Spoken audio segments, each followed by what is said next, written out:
Boxer চিনেন তো? Boxer Muhammad আলীর নাম শুনছেন? আমেরিকাতে প্রথম কালিমা পড়ে মুসলমান হয়েছিল। তার এই কনভার্সনের কারণে পুরো আমেরিকা কেঁপে উঠেছিল। এরপর ইউরোপে কালিমা পড়ছে ডক্টর মরিস বুকাইলি, ইউরোপ কেঁপে উঠলো। এরপরে তামিল নায়িকা কালিমা পড়লো মানিকা রেহা মারেতিরাজ, মুসলিম হয়ে নাম দিল রাহিমা। সুবহানাল্লাহ কইবেন না? পাকিস্তানের ইউসুফ ইওয়ানা খ্রিস্টান, কালিমা পড়ে নাম দিল মোহাম্মদ ইউসুফ। নেলসন ম্যান্ডেলার আপন নাতি ম্যান্ডেলা কালিমা পড়ে মুসলমান। টনি ব্লেয়ারের আপন শালী লরেন বুথ, মিডিয়া অ্যাক্টিভিস্ট, কালিমা পড়ে মুসলমান। কিছুদিন আগে একজন ডাচ পলিটিশিয়ান যে কোরআনকে বলেছিল the scripture of Quran is a poison, Quran হচ্ছে একটা বিষ, এন্ড ইসলাম ইজ এ লাই, ইসলাম হচ্ছে মিথ্যা। এই ডাচ রাজনীতিবিদ এই কথা বলার পরে গত 4-5 দিন আগে সেও কালিমা পড়ে মুসলমান হয়েছে। ইসলামের এই গণজোয়ারকে ঠেকিয়ে রাখা সম্ভব? ইউরোপ আমেরিকাতে মুসলমানের সংখ্যা বাড়তেছে দিন দিন। ধারণা করা হচ্ছে 2070 সালে আমেরিকার বুকে মুসলমানরা সংখ্যা গরিষ্ঠ হয়ে যাবে। ইউরোপ আমেরিকা চষে বেরিয়ে খুঁজে খুঁজে খ্রিস্টান পাওয়া যাবে না। মুসলমানদের করতলগত গোটা বিশ্বটাকে আল্লাহ করিয়ে দিবে। চিল্লায় বলেন ঠিক কিনা? ইসলামের বিজয় কেউ ঠেকিয়ে রাখতে পারে না। ইসলামের বৈশিষ্ট্য হচ্ছে চারা বীজের মতো। চারা বীজ মাইথার দিয়াতে কি বলেন? চারা না বীজ? ইসলাম বিরোধীরা ইসলামকে মাটির নিচে গেড়ে ফেলতে চায়, কিন্তু ওরা জানে না এটা হচ্ছে চারা বীজ। এটা গেড়ে ফেললে কি হয়? বড় গাছে উপরে ওঠে। সুবহানাল্লাহ কইবেন না? তো বিশ্বনবী তো as a mercy for the entire universe, গোটা বিশ্বের জন্য রহমত। তিনি মক্কার সবচেয়ে বড় বক্সার রুকানার কাছে চলে গেল। যে বলল রুকানা আসলিম তাসলাম, ইসলাম মানো শান্তিতে থাকবা, দুনিয়ায়ও থাকবা আখিরাতেও থাকবা। সুবহানাল্লাহ পড়েন। রুকানা বলে না আব্দুল্লাহর বেটা মোহাম্মদ, আমি তো কালিমা পড়বো না, যদি বক্সিং খেলে আমারে হারায় দিতে পারো তাইলে কালিমা পড়ো। বিশ্বনবী বললেন আমি তো বক্সিং খেলি না রে বাপ। রুকানা বলল তাহলে আমিও কালিমা পড়ি না। বিশ্বনবী রাজি হলেন অবশেষে। ভাবলেন আমি বক্সিং খেললে একজন যদি জাহান্নাম থেকে জান্নাতি হয়, বক্সিং খেললে সমস্যা কই?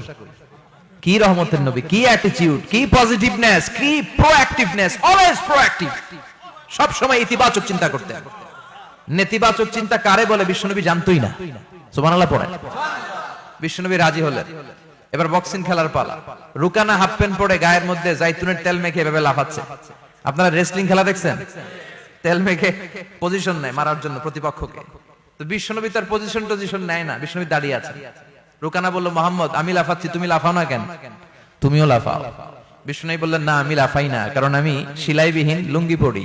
সেলাই ছাড়া লুঙ্গি পরে যদি কেউ লাফায় বাতাসে সতর খুলে যাওয়ার সম্ভাবনা আছে না নাই? কি লাজুক নবী ছিলেন, কেউ বিশ্বনবীর লজ্জাস্থান জীবনেও দেখে নাই। হালিমাতুস সাদিয়ার বাড়িতে যখন বিশ্বনবী থাকতেন, হালিমাতুস সাদিয়া 5 বছর এই কুরাইশি মুহাম্মদ ছেলেটাকে লালন পালন করেছে। হালিমাতুস সাদিয়া বলল এই 5 বছরের ব্যবধানে কোনোদিন কুরাইশি মুহাম্মদরে কাঁদতে দেখি নাই। ক্ষুধা পেলেও ছেলেটা কাঁদতো না, ব্যথা পেলেও কাঁদতো না, শুধু লজ্জাস্থানের জায়গা থেকে কাপড়টা সরে গেলে শিশু মুহাম্মদ চিৎকার দিয়ে উঠতো। এবার মারামারির পালা। রুকানা বলে মুহাম্মদ তুমি মারো। বিশ্বনবী বললেন তুই মার, কারণ আমি মারলে ওই মায়ের হজম করার ক্ষমতা তোর নাই। বিশ্বনবীর এক হাতে জান্নাতি 40 জনের শক্তি ঢুকায় দিছে কে? তো বিশ্বনবী মাইট দিলে এটাও হজম করতে পারবে? কথা কর, পারবে না। এখন রুকানাও মারে না, বিশ্বনবীও মারে না, খেলাও শুরু হয় না। এখন ছবি তোলা বাদ দেন, কোন ছবি তুলবেন না। এই ছেলে সিট ডাউন। বিশ্বনবীও মারে না, রুকানাও মারে না, খেলাও শুরু হয় না। এখন রুকানা বলে মুহাম্মদ তুমি মারো। বিশ্বনবী মারে নাই, কিন্তু বিশ্বনবী ওনার ডান হাত মোবারক কি নরম হাত, সফটার দেন সিল্ক, সিল্কের চেয়ে নরম ছিল। ওয়া কানা কাফুহু আবিয়াদু মিনাদ দিবাজ, সফটার দেন সিল্ক, রেশমের কাপড়ের চেয়েও বিশ্বনবীর হাতের তালু সফট ছিল। এই হাতটা দিয়ে বিশ্বনবী রুকানার ডান কাঁধে এভাবে টাচ করলেন, মারে নাই, খালি বলছে রুকানা এত লাফাস কেন? টাচ করার সাথে সাথে রুকানা বেহুশ হয়ে জমিনে পড়ে যায়। সবাই তো অবাক, ঘটনা কি? কি মিরাকেল, কি অলৌকিকত্ব! পানি ঢেলে রুকানারে হুঁশ ফিরানো হয়েছে। সবাই বলে রুকানা তুই তো অনেক বড় পালোয়ান, আব্দুল্লাহর বেটা মোহাম্মদ ঘুষিও দিল না, লাথিও মারলো না, বেহুশ হইলি কেন? রুকানা বলে আরে তোরা তো দেখোস নাই, তোরা দেখেছিস মোহাম্মদ হাত দিয়ে ধরেছে, আমার মনে হয়েছে বিশাল পাহাড় এসে কাঁধে চেপেছে। এজন্য ইসলামের অ্যাটিটিউড হচ্ছে ডিফেন্সিভ। আগে মারে না, মাইর খায়, কিন্তু খাইতে খাইতে দেয়ালে যখন পিঠ থেকে যায় তখন কিছু মাইর দেওয়ার দরকার আছে না নাই? Defensive attacking system. এমনকি যুদ্ধের ময়দানে বিশ্বনবী বলতেন, খবরদার, সিভিল সিটিজেন যারা আছে, সাধারণ নাগরিক, তাদের গায়ে হাত তোলো না। চিফ অফ মিলিটারিকে বিশ্বনবী ডিরেকশন দিয়ে দিতেন, সাধারণ নাগরিক মেরো না, কোন নারীর গায়ে হাত তোলো না, বৃদ্ধ বৃদ্ধার গায়ে হাত তোলো না, শিশুদের গায়ে হাত তোলো না, ওই এলাকার ধর্মীয় পাদ্রীদের গায়ে হাত তোলো না।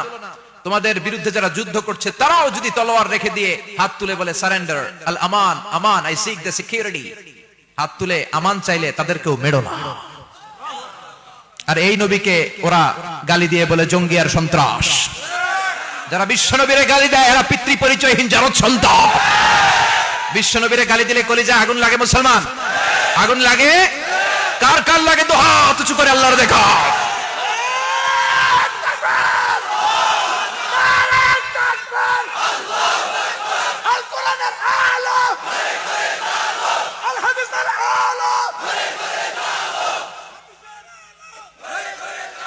বিশ্বনবীর ভালোবাসা আল্লাহ আমাদের অন্তরে আরো বাড়িয়ে দাও। বিশ্বনবীর ভালোবাসা ছাড়া জান্নাতে যাওয়া যাবে? আল্লাহকে যে পাইতে চাই হযরতকে ভালোবেসে, আরশ কুরসি লৌহ কালাম না চাইতে পেয়েছে সে। হযরতকে ভালোবেসে আরশ কুরসি লৌহ কালাম না চাইতে পেয়েছে সে। ঠিক না? গোটা বিশ্বকে ভদ্রতা, নম্রতা, সিভিলাইজেশন, বিনয়, ম্যানার শিখিয়ে গিয়েছেন বিশ্বনবী। ঠিক কিনা?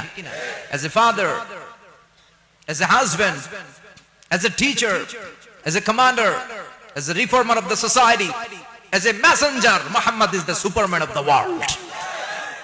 স্বামী হিসেবে, বাবা হিসেবে, নেতা হিসেবে, নবী হিসেবে বিশ্বনবী সাধারণ কোন মানুষ নন, তিনি অসাধারণ মানুষ। তিনি গোটা বিশ্বের জন্য সুপারম্যান হয়ে প্রেরিত হয়েছে।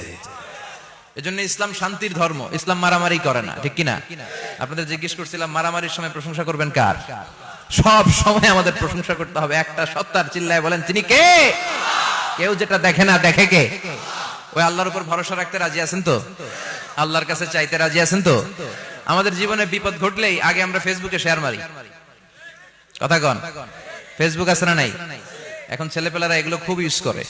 আর আমাদেরকে পেলেও আমাদের উপর নির্যাতন চালায়। সেলফির নির্যাতন। কিসের নির্যাতন? প্রতিদিন কত হাজার সেলফি যে তোলে, আর আইসাই হাত দুইটা এরকম বাঁকা করবে, ওইরা এইভাবে সেলফি তোলে। আমি কই এটা কি স্টাইল? কয় গ্যাংনম স্টাইল। এইভাবে বাঁকা হয়ে সেলফি। কি style?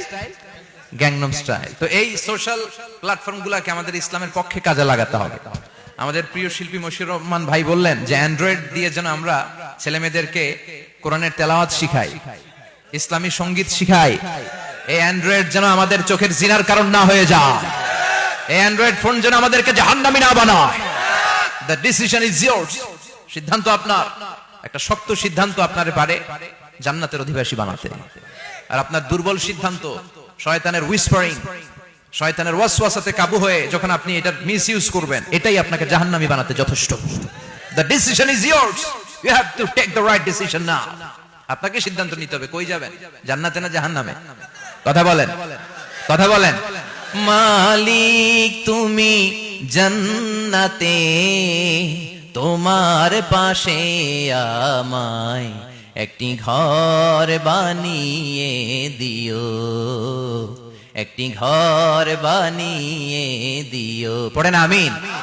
The people of paradise and the people of hellfire never be equal ever. The people of paradise and heaven gain the ultimate success in life. যারা জান্নাতি আর যারা জাহান্নামী তারা কখনো সমান হতে পারে? যারা জান্নাতি তারাই সফল। এজন্য সিদ্ধান্ত আপনার। আপনার একটা শক্ত সিদ্ধান্ত আসতে হবে যে আমি কিভাবে ইউজ করব ফেসবুক, কিভাবে ইউজ করব এই মোবাইল। আল্লাহ আমাদেরকে সহি সমঝ দাও। চিল্লায় পড়েন আমিন।